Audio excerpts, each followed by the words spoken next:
नमस्कार मित्रों। द स्वदेश में आप लोगों का स्वागत है। यहाँ पर करते हैं हम लोग देश में हो रही राजनीति पर बात। और आज हमारा विषय है राहुल गांधी। याद करिए लोकसभा चुनाव के नतीजे और इंडिया गठबंधन का प्रदर्शन। एक व्यक्ति का नाम इस गठबंधन में सबसे आगे चल रहा था और वह थे राहुल गांधी। विपक्षी एकता इन्हीं के पीछे खड़ी थी और राहुल गांधी अचानक से देश में इंडिया गठबंधन का चेहरा बन चुके थे। मल्लिकार्जुन खड़गे कांग्रेस के अध्यक्ष जरूर थे, लेकिन जब इंडिया गठबंधन के चेहरे की बात आती थी तो राहुल गांधी का नाम ही आगे आता था। लेकिन अचानक से कुछ ऐसे घटनाक्रम हुए, राहुल गांधी का चेहरा कमजोर पड़ता दिखाई दिया। अचानक से उनके खिलाफ इंडिया गठबंधन में बगावत की खबरें आने लगीं। लेकिन फिर से इस शीतकालीन सत्र ने राहुल गांधी को विपक्षी एकता का केंद्र बना ही दिया है। चर्चा करेंगे इसी विषय पर कि राहुल गांधी की राजनीति किस तरफ जाते दिखाई देगी। नमस्कार दोस्तों, मैं हूं सुधांशु। आप देख रहे हैं द स्वदेश।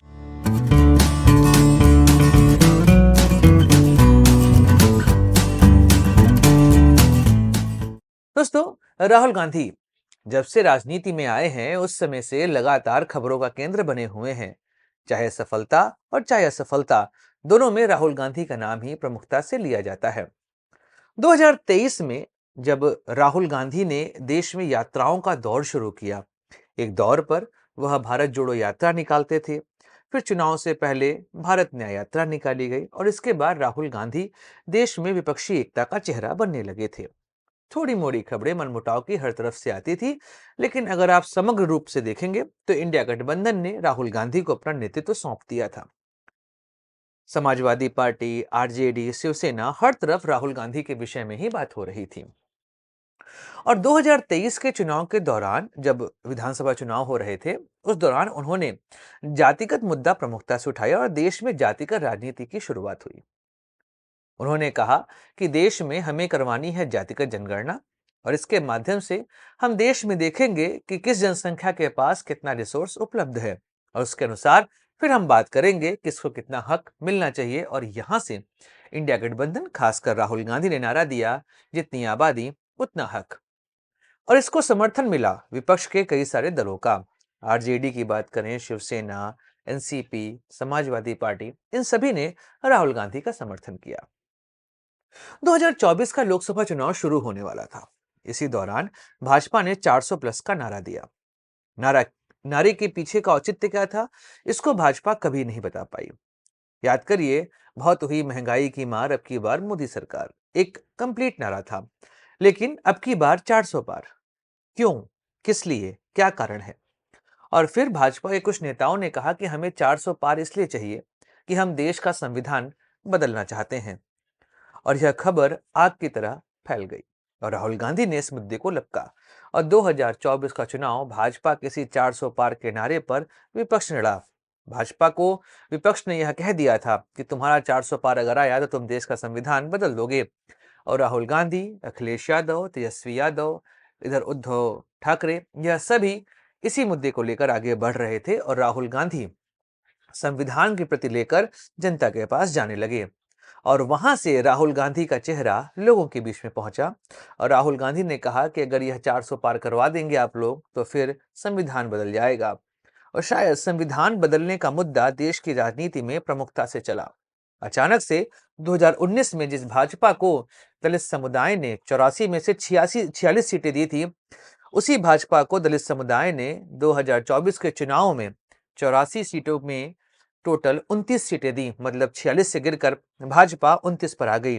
और कांग्रेस को 2019 में मात्र 6 सीटें मिली थी और कांग्रेस बढ़ के पहुंच गई 20 पर। राहुल गांधी अचानक से पूरे देश में केंद्र बन चुके थे। राजनीति उन्हीं के इर्द गिर्द घूमते हमें दिखाई दे रही थी। जून, जुलाई, अगस्त का वह दौर याद करिए जहां पे डंके की चोट पर वह पक्ष को बोला करते थे कि तुमसे तो मैं जातिगत जनगणना करा कर रहूंगा और तुमको हमारी बात माननी ही पड़ेगी। और सरकार के ऊपर भी दबाव बन रहा था। आरक्षण का मुद्दा प्रमुखता से उभर रहा था। राहुल गांधी की दो बातें देश में इस समय गूंजने लगी थी। पहला कि जातिगत जनगणना होकर रहेगी और दूसरा 50% का जो आरक्षण का बैंड है उसको मैं तोड़ कर रहूंगा और यह मैं विपक्ष में रहते करूंगा या पक्ष में आऊंगा तो करूंगा। तो राजनीति में राहुल गांधी अचानक से ऊपर की ओर बढ़ने लगे और नरेंद्र मोदी की पॉपुलैरिटी नीचे की ओर आने लगी। आप सोशल मीडिया पर भी देखेंगे, उस दौरान राहुल गांधी का चेहरा ही हर तरफ दिखाई दे रहा था और कांग्रेस का आईटी सेल हर तरफ राहुल गांधी के भाषणों को सरलता से पहुंचा रहा था। जनता उसको सुन रही थी। लेकिन इसी बीच में कुछ ऐसे मुद्दे हुए जिससे राहुल गांधी के नेतृत्व पर फिर से आवाजें उठनी शुरू हो गईं। और इसमें दो चुनाव प्रमुख हैं, एक हरियाणा का और एक महाराष्ट्र का। हरियाणा चुनाव में जिस तरीके से इंडिया गठबंधन के बीच में समस्याएं देखी गईं, कुछ वही समस्या हमें महाराष्ट्र के चुनाव में भी देखने को मिली और राहुल गांधी अचानक से इंडिया गठबंधन से साइडलाइन किए जाने लगे। हरियाणा और महाराष्ट्र के चुनाव के नतीजों ने राहुल गांधी के कद को नीचे गिराया और यहाँ पर लोगों को लगा कि राहुल गांधी के अंदर ईगोसेंट्रिक भाव आने शुरू हो चुके हैं और शायद इस वजह से टीएमसी की तरफ से RJD, Samajwadi Party, Shiv Sena, NCP, इन सभी ने राहुल गांधी की मुखालफत करनी शुरू कर दी। उधर अमेरिका से रिपोर्ट आती है, उसमें अडानी को लेकर कई तरह के आरोप लगाए और राहुल गांधी ने इन आरोपों को पकड़ा और उन्होंने अडानी के विरुद्ध अपना मोर्चा खोल दिया। नवंबर का महीना आता है, शीतकालीन सत्र चलता है, राहुल गांधी के खिलाफ आवाज उठती है। राहुल गांधी के मुद्दे पर इंडिया गठबंधन के साथ ही उनका समर्थन करने को तैयार नहीं। लालू प्रसाद यादव ने खुलकर ममता बनर्जी का सपोर्ट किया, राहुल का अपोज किया। यहां से समझ में आने लगा कि आने वाला समय राहुल गांधी के लिए सही नहीं है।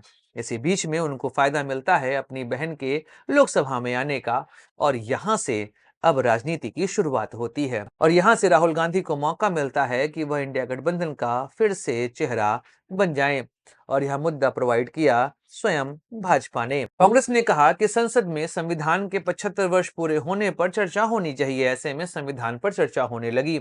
इस चर्चा के दौरान राज्यसभा में अमित शाह के मुंह से एक बयान निकलता है और इस बयान को कांग्रेस पार्टी ने पकड़ लिया। राहुल गांधी प्रमुखता से इस मुद्दे को लेकर चले और अचानक से पूरे देश में अंबेडकर राजनीति का केंद्र बन गए और राहुल गांधी अगले दिन नीली शर्ट पहनकर पहुंच जाते हैं संसद और वहां पर कई तरह की प्रेस कॉन्फ्रेंस करते हैं और फिर धक्का मुक्की होती है। एक व्यक्ति गिरता है जो कि भाजपा के सांसद थे, उनको चोट लगती है। राहुल के खिलाफ एफआईआर होती है। तो अब अंबेडकर जी के मुद्दे पर और एफआईआर के विरुद्ध राहुल गांधी के पीछे पूरा विपक्ष खड़ा दिखाई देता है।